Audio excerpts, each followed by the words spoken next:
sa amin, ligtas na. Hindi ganon. Hindi kami naniniwala sa ganon. Kami, kahit kaanib ka pa, pag hindi ka susunod, di ka maliligtas. Parang si Judas. Si Judas nga kaanib, apostol yun eh.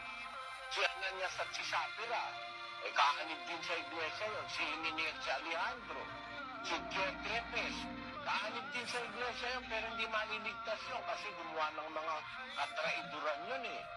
Mateo 7:21. Hindi ang bawat nagsasabi sa akin, Panginoon, Panginoon, ay papasok sa kaharian ng langit, kundi ang gumaganap ng kalooban ng aking Ama na nasa langit.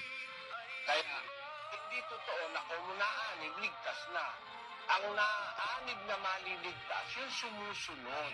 Pero pag hindi sumusunod, hindi rin maliligtas. Thank you for watching.